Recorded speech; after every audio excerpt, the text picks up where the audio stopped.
Hail and well met, everyone. Welcome to Geek Thyself, a podcast by a nerd for other nerds that love geeking out over random facts and esoteric trivia. My name is Heather, and I'll be your host as we journey into the wondrous land of information. Hi, everyone, and welcome to this week's episode of Geek Thyself. October's over, so I'm going to be switching back to my normal setup, normal music, no more Halloween topics, unless one happens to be requested by someone throughout the rest of the year. But I hope you enjoyed our Halloween special and the Halloween episodes. This week, I'm taking it back to something that's very heavily science-related. And because it's such a big topic and there's so much information, I actually wanted to start off with what I would usually do in the mid-roll. So first, I'm going to talk to you about World Anvil, which is a wonderful sponsor of Nerdsmith, specifically Countless Heroes and several of the other actual play podcasts on the network. It's a fantastic website where you can go and basically world build.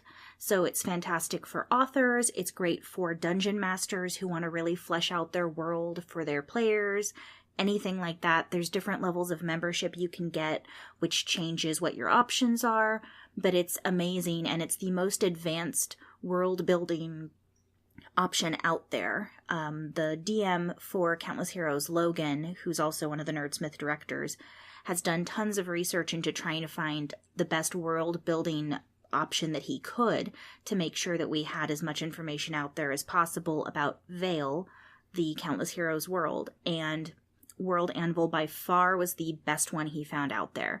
The only one that was even slightly better was one that could only be used on your computer and not online at all, which for obvious reasons doesn't work well for most groups that are trying to share information with each other, possibly over long distances. So definitely check out World Anvil. It's amazing. It's worldanvil.com, and you can find out more there about all their different options. The other thing I want to talk to you guys about is Nerds Giving. I mentioned it last week and the week before, and I think actually the week before that also, but Nerds Giving is a fundraising event that Nerdsmith is hosting. We've got a bunch of different groups that are involved in it with us, but we're the ones sort of spearheading everything. And we are working to raise money for the Trevor Project. The Trevor Project is this amazing organization that has all sorts of programs supporting LGBTQ youth. They have suicide prevention hotlines. They have crisis intervention hotlines. They have a thing they call Trevor Space, which is basically a social media platform specifically for LGBTQ youth between the ages of 13 and 24, so that they can really be with each other and LGBTQ allies in a safe space and not feel threatened. It's an amazing organization, and I definitely recommend you check them out. It's thetrevorproject.org, and they're fantastic. You can learn more about how to donate through Nerds Giving at nerdsmith.org/nerds-giving or nerdsmith.org/Trevor. And with that, I'm going to get into this week's topic, which is Henrietta Lacks, who people that are not well versed in science and scientific studies may not have heard of. But Henrietta Lacks was an African-American woman who was born on August 1st, 1920. And her cells would go on to be some of the most important in genetic research and virology research ever. She was born Loretta Pleasant, and her mother died when she was about 4 years old, and her father really wasn't able to take care of her and all her siblings. There were a lot of them, so he ended up taking them home to his family in Clover, Virginia, and basically the family sort of split up the kids in all different households. Henrietta ended up living with her grandfather, Tommy Lacks, and no one really knows at what point Loretta Pleasant became known as Henrietta Lacks. Granted, this was back in the 1920s. There really was no, documentation about name changes and things like that. Sometimes people would just change their name. So at some point, she became Henrietta Lacks. And she lived with her cousin, David Lacks, who would later go on to be her husband. She was 4 and he was 9 when they ended up starting to live together. And by all accounts, she grew up surrounded by family and generally had a a hard childhood, because back then in the 1920s, for an African American woman, life wasn't easy. But she overall was a happy child and a happy young woman, and then ended up having her first child at the age of 14. It was just a few months before her 14th birthday, and that child's name was Lawrence, and his father was David Lacks, the cousin who would go on to become her husband. Their second child was born a few years later. Her name was Lucille Elsie Pleasant, and unfortunately she did have some, not necessarily birth defects. They don't know exactly what caused it, because again, this was so long ago that research into those sorts of issues wasn't as well funded and wasn't as well done yet. But her family referred to the child as touched, so she definitely had something not developed properly. We just don't know exactly what. We do know she had epilepsy, and that she ended up unfortunately, in what was referred to at the time as a insane asylum, or, depending on the person, they might have referred to it as a crazy house or something like that, which obviously we wouldn't do now, but at the time that's what things were called. And she was married to David in April of 1941. So she was 20 and he was 25 at the time. Also in 1941 is when she ended up moving to Baltimore. So one of her cousins, Fred Garrett, came down from Baltimore. He and other people he knew had made a lot of money working in the steel mills up there. And so he really encouraged Henrietta and her husband to move there to start making more money, because life was hard on small farmers. And he bought a ticket for Day, which was David's nickname, to go back to Baltimore with him, and then started earning money. And when Fred got drafted into the war, he left his money with David and said, "Get your family up here."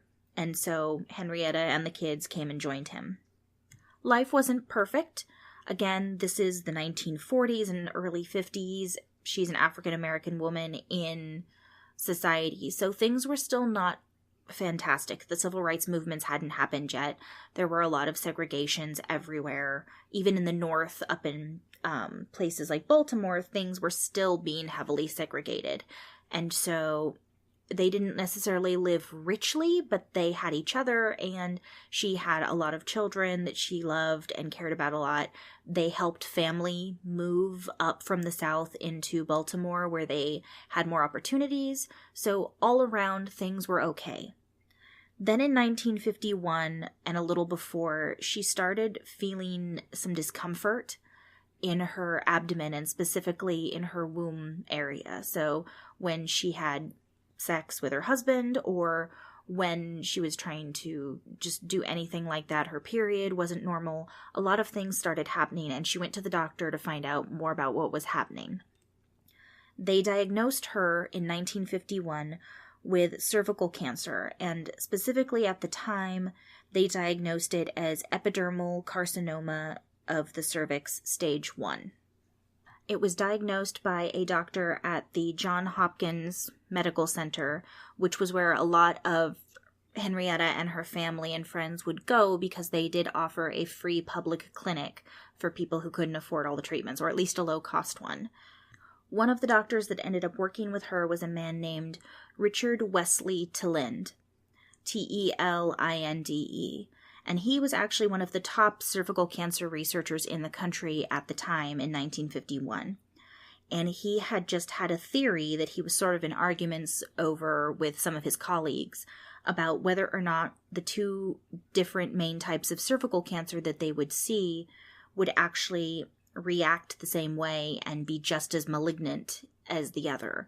A lot of researchers thought that the invasive type of cervical cancer was more important to treat aggressively, and that what they referred to as the in situ version of cervical cancer, which meant it wasn't necessarily into the tissue, it was just sitting on the outside.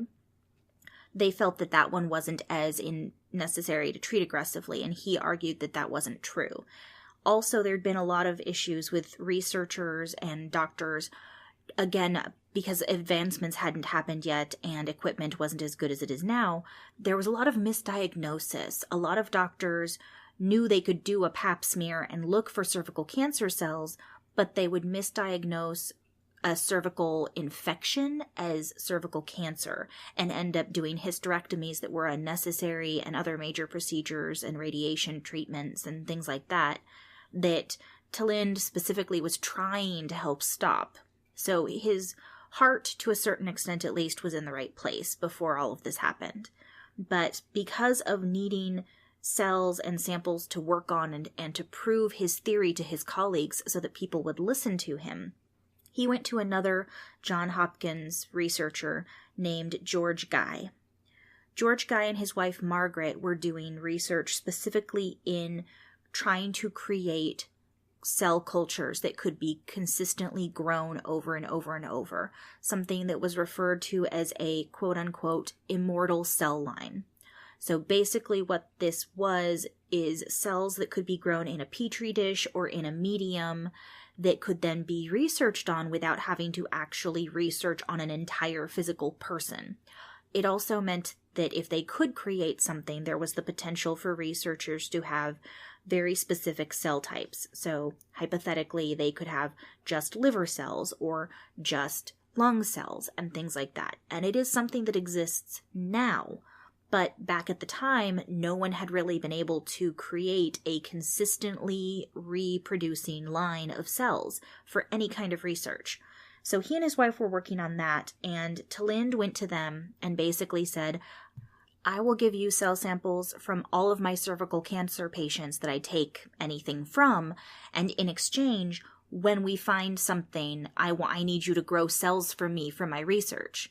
They had no problem with this. George Guy was desperate to get his hands on more and more cells so that they could keep experimenting and trying to create this immortal cell line. So the two of them worked out that deal, and Talind was constantly, whenever he did a surgery or a biopsy or anything, sending samples to Guy as well.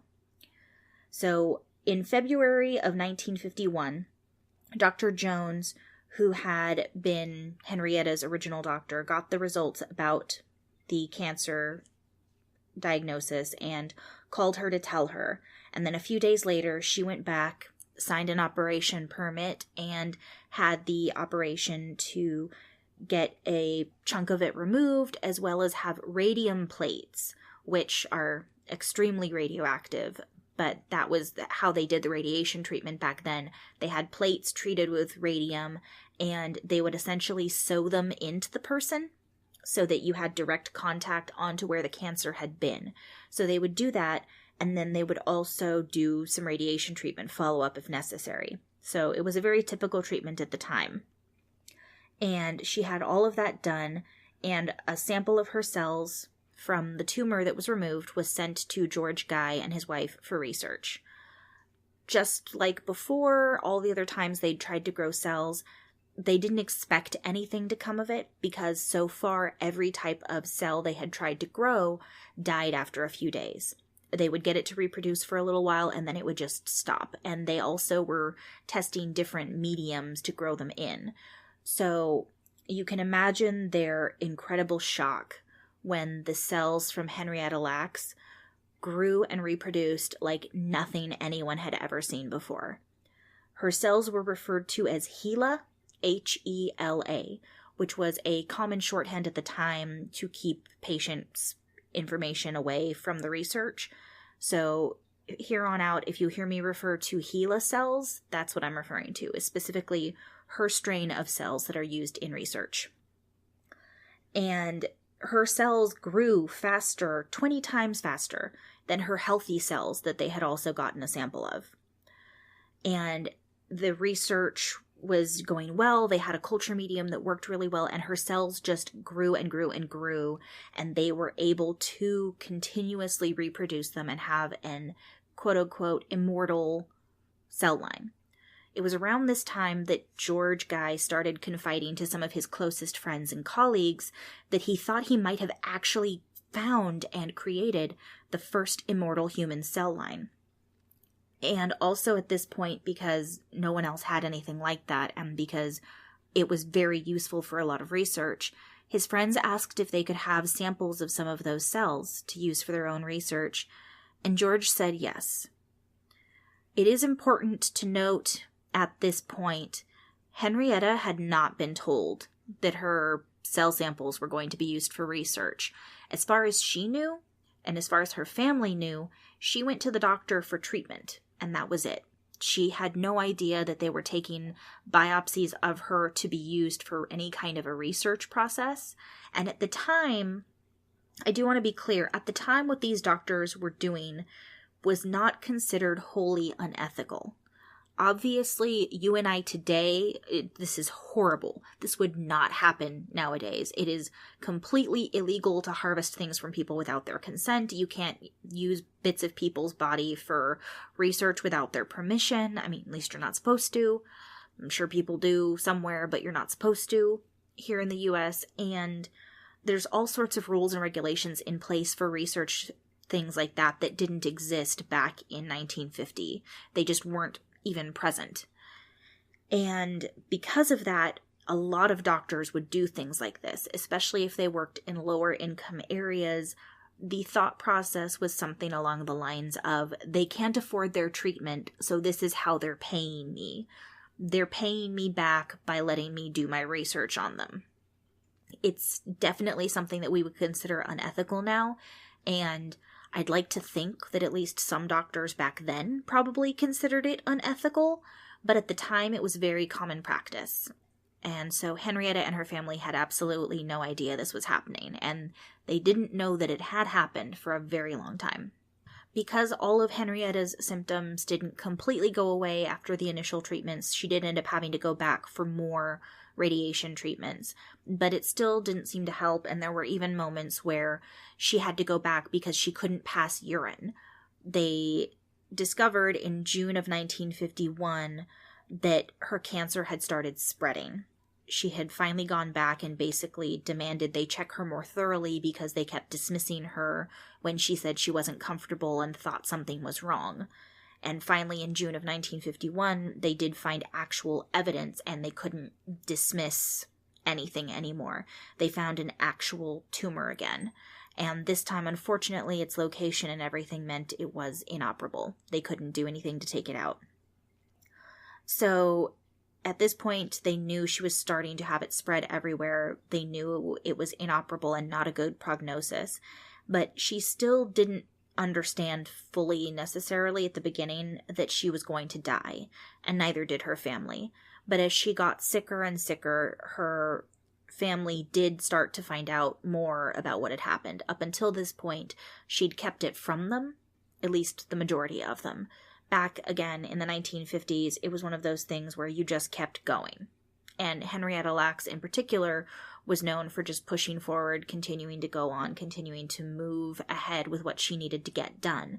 And so in her mind, at least from what we know, she thought she was being taken care of by the doctors.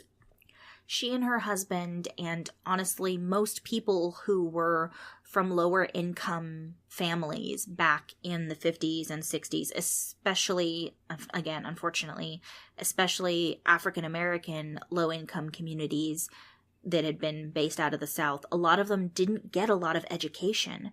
Henrietta and her husband only went to school until late elementary school, middle school age. So they just didn't have a lot of the information that you and I would have now to keep us informed about what was actually happening. They didn't really have a full understanding of what was happening.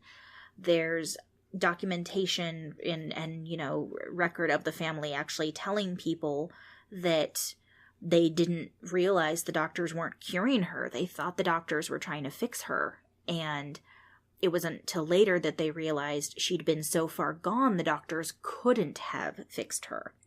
So it's hard to say how much of it was the doctors not telling them everything and how much of it was her family not understanding everything. I do think there's at least some things that were kept from the family, specifically the fact that they took their mother's cells and used them for research was not released to the family. They had no idea. I know that for a fact. Or if it was explained to them, it was done in such a convoluted, medical term heavy way that no one in the family understood what was happening. And consent forms were not a thing back then, except in very rare cases. So there's no consent forms from her family giving people authorization to use Henrietta's cells for anything during her lifetime. After death, her husband did end up signing something saying they could do an autopsy, but to his remembering and as far as he knew, he was only signing something that they could do an autopsy. He didn't give them permission to take samples, just perform the autopsy. So it's hard to say, again, how much was lack of understanding, how much was lack of good communication, or, I'm pretty sure it was a large combination of the two. The doctors did also try to do what they could to keep her comfortable. There's a lot of documentation talking about her getting a lot of pain medication, and they tried increasing the strength of the radiation she was getting to try to slow down the process and try to at least make her comfortable, but unfortunately it didn't work. Her cancer was just too aggressive and too far spread at that point. Despite her family being told and finally knowing more about the fact that she was sick, back then social media and things didn't exist, cell phones didn't exist, so it still took time for things to filter through to everyone. On August 8th, 1951, it was roughly a week after her 31st birthday, and that was when she finally went to the hospital and basically demanded they let her stay. She was in so much pain by that point that she could barely walk out her door. Her husband and cousins managed to get her to the hospital when she had to go, but she basically wasn't mobile even. She was in so much pain. And the tumors had continued to grow, and at this point they had pretty much grown throughout her body in various areas. So she was just full of tumors and cancer. And she was painful and uncomfortable and just not having fun. During all of this time, George Guy and the other researchers had continued developing more and more HeLa cells and continued to send them off to other people to use as well for research. So even as she lay in bed dying of cancer, her cells were out there being part of research to try to help prevent other people from getting different diseases and things like that. So even though it was done without her consent, which I don't think is okay in any way, shape, or form, she was helping science. That's a small condolence, honestly, considering all of the things that happened to her and all of the lack of recognition she's received for being a part of something so big to the scientific community. Normally, I talk about my sources at the end of the episode, but at this point I'm going to reference it directly, so I wanted to make sure I told you guys what I used. The book is called The Immortal Life of Henrietta Lacks, and it's by a woman named Rebecca Skloot, Skloot. It came out a few years ago, and it's a really, really good book. I read through most of it during my research. I haven't 100% finished it, but the end is more about the interactions with Henrietta's family and current research that's being done. The book overall is really well written, and one of the things that I really liked about it is that rather than just using bits and pieces she found different places, she actually went and spoke with the family. So a lot of her quotes and interactions in the book are her directly interacting with the family and really forming a bond with them and helping them figure out what happened to Henrietta and all of the things that had been done with her cells. Because up until she came along, really no one had explained to any of them all of the details about what had happened with her cells, why they were important, which type of cells had been cultured, and just any of it. No one in her family really had much of an idea about all of it, and so Rebecca really helped them fill in some of those gaps and learn more about exactly what had happened with their mother, which I think is really fantastic. So in her book, one of the things that she also did is she spoke to a lot of the different researchers and scientists that were still around. So anyone she could find that was still around to talk to her about the whole situation, she spoke to. And one of the things that she looked into was whether or not anyone ever even spoke to Henrietta at any point about the research that was being done with her cells. And as far as she could find, most of George Guy's colleagues said that Guy and Henrietta never met. They never talked, they never met. Except for one person, a man named Lore Aurelian, who was a microbiologist. And he said, "I'll never forget it. George told me he leaned over Henrietta's bed and said, 'Your cells will make you immortal.' He told Henrietta her cells would help save the lives of countless people. And she smiled. She told him she was glad her pain would come to some good for someone. From what Rebecca Skloot found when talking with Henrietta's family, I would believe that Henrietta would be glad that the research done with her cells at least was helping people. But other than that one interaction, which is very sort of hearsay-ish, there's no proof that Henrietta ever met Guy or was ever told anything about what was being done with her cells. I do also want to stress that throughout the book, one of the things I also really liked is that Rebecca does mention several times incidences that proved just how good and well-loved a person Henrietta was in life.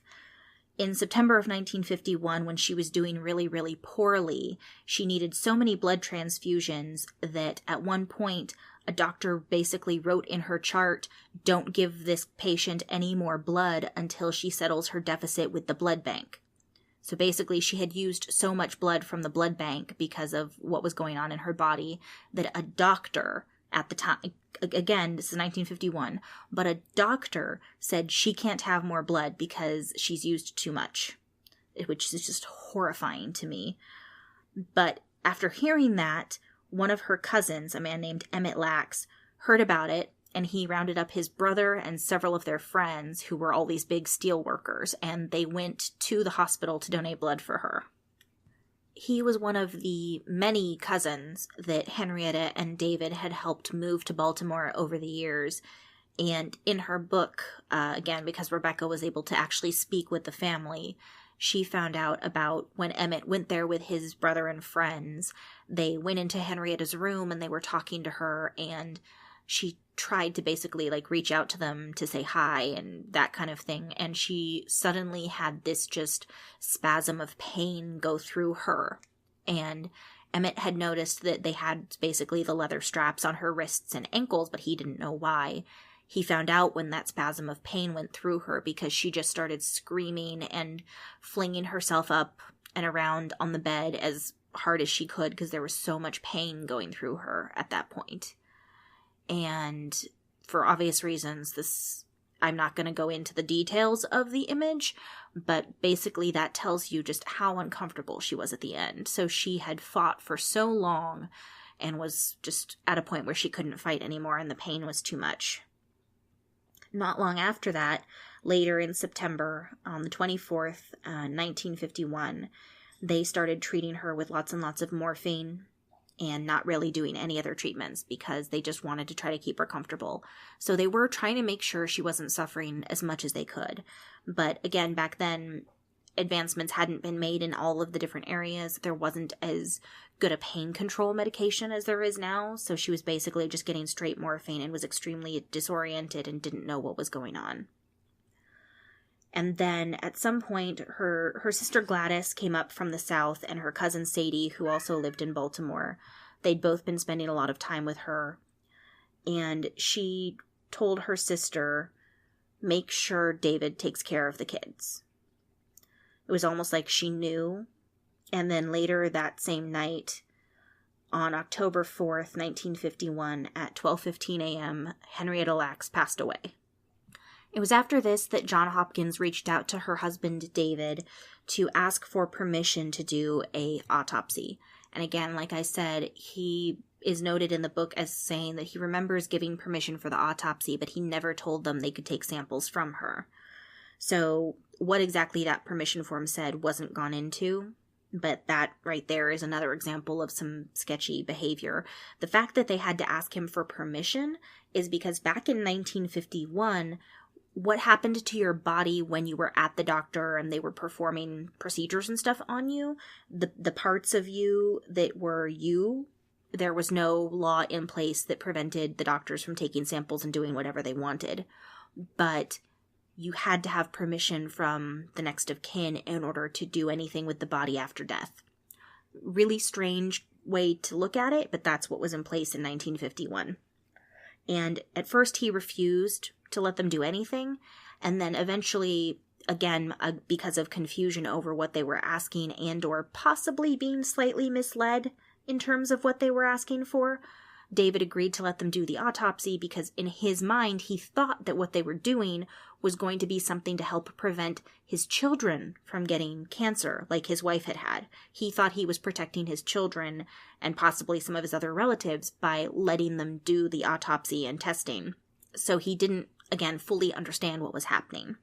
It was shortly before her death, and then a couple of years after, till roughly 1953, when research into the HeLa cells really took off, to the point where they actually started discussing production of a HeLa factory, specifically to manufacture her cells to be used for research. And specifically, they were looking to try to stop polio. There was a doctor, Dr. Sachs, who had developed a polio vaccine, but in order to test it, to really make sure that it was marketable and effective, he would have had to test tons and tons of children, which of course was not ideal at the time, and also would have needed just years and years of research. Whereas with these cells that he could test directly, he could get things done faster and cheaper. Another thing, and this depresses me for various reasons, but he had been using research monkeys. The reason he wanted to use the cells instead of the monkeys is because the monkeys were more expensive. So her cells were taken for research without her knowledge.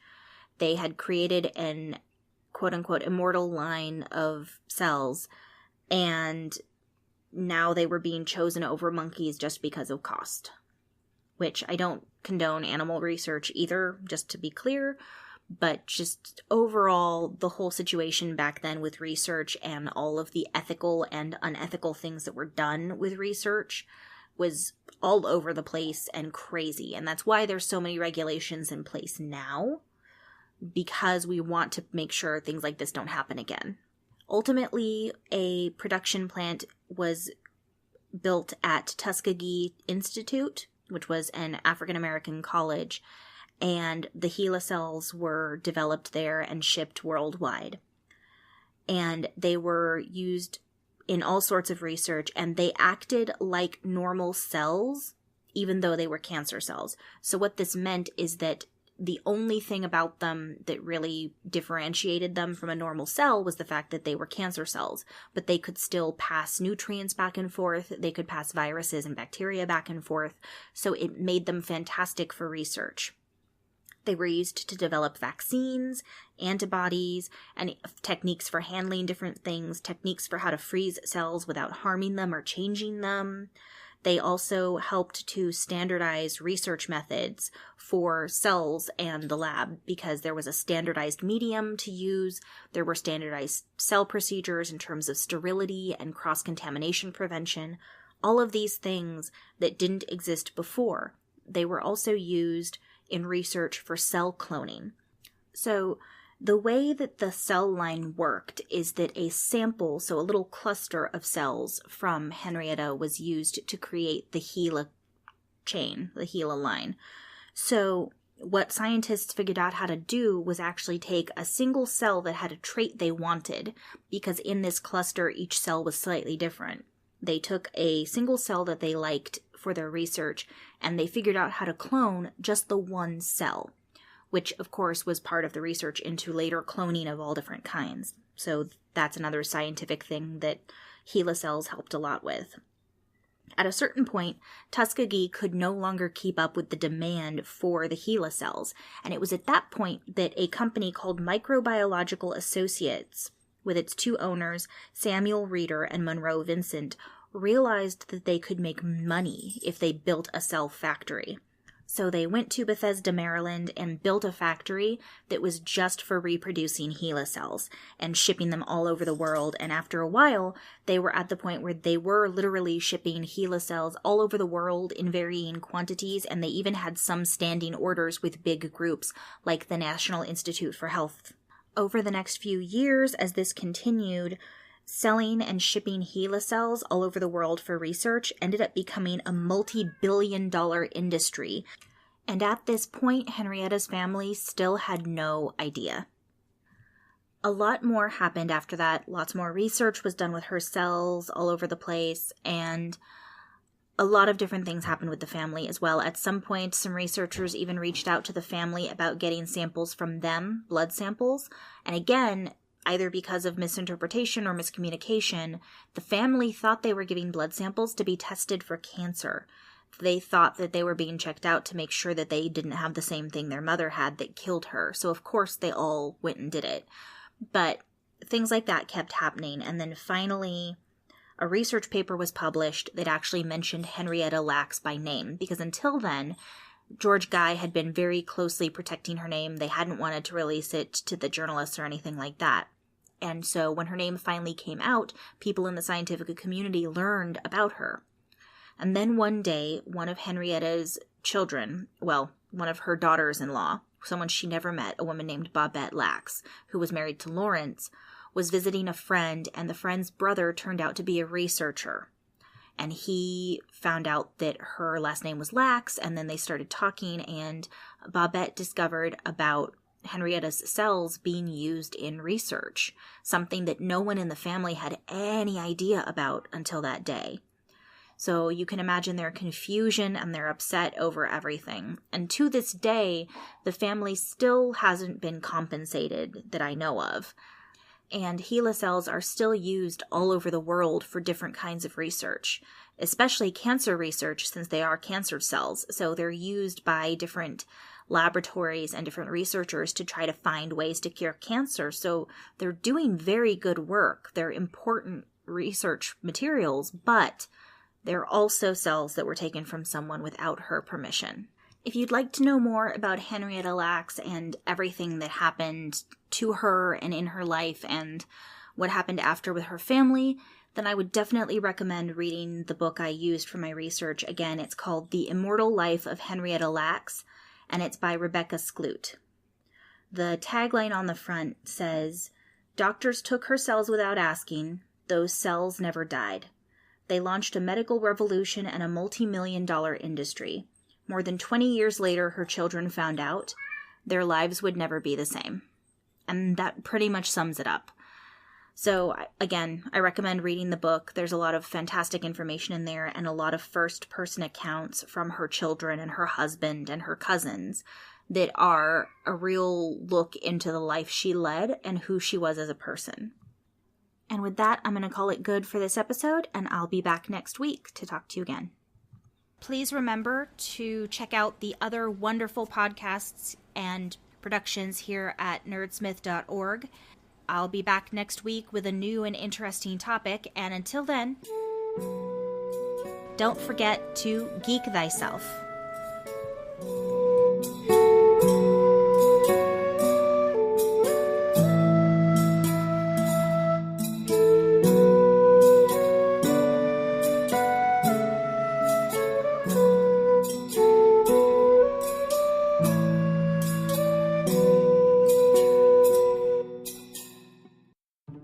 Welcome to the Birchfield Institute. My name is Ren. How can I help you? Oh, new faces. Hi. You come looking for stories? Well, this place is nothing if not full of them. Stick around. I've got some of the best. Threads in the Veil, an audio drama series on nerdsmith.org or wherever you get your podcasts.